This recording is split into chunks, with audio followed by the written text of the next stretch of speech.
দলগত বিচারের কোনো দাবি দেওয়া যখন মাঠে না থাকে এবং দলগতভাবে বিচারের কোনো প্রক্রিয়া যখন মাঠে না থাকে, তখন বিভিন্ন এলাকায় আওয়ামী লীগ যে শক্তিশালী হবে বারবারই দেখছি।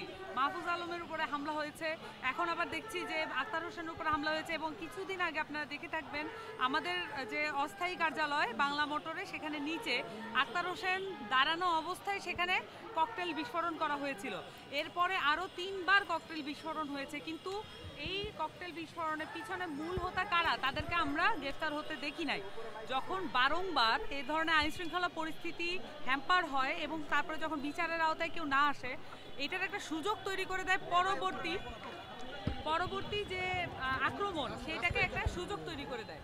আমার কাছে মনে হয় যে এই ঘটনাকে বিচ্ছিন্ন বা আলাদাভাবে দেখার কোনো সুযোগ নেই, বরঞ্চ এখানে ইউএস অ্যাম্বাসির কতটুকু সংযোগ আছে এটা আমাদেরকে খুঁজে বের করতে হবে। কারণ আমরা জানি যে আমাদের যে ডায়াসপোরা কমিটি ইউএসের আছে, তাদেরকে চলে যেতে বলা হয়েছে ইন্টেনশনালি।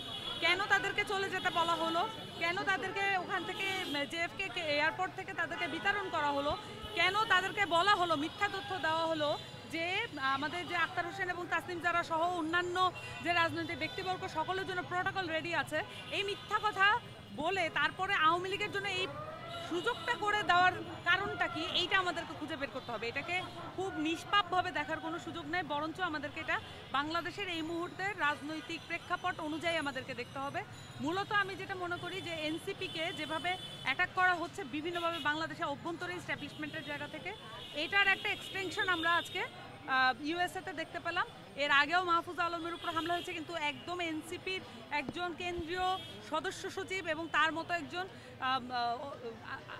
আধিপত্যবাদ বিরোধী সংগ্রামের একজন জনপ্রিয় নেতা, ন্যাশনাল লিডারের উপরে এই ধরনের হামলা, এটা খুব ভালোভাবে প্রমাণ করে দেয় যে এনসিপির যত নেতাকর্মীরা আছেন তারা বাংলাদেশব্যাপী অত্যন্ত ভালনারেবল অবস্থায় আছেন, এবং তাদেরকে ভালনারেবল রাখাই যেন এই অন্তর্বর্তীকালীন সরকারের একটা উদ্দেশ্য বলে মনে হচ্ছে।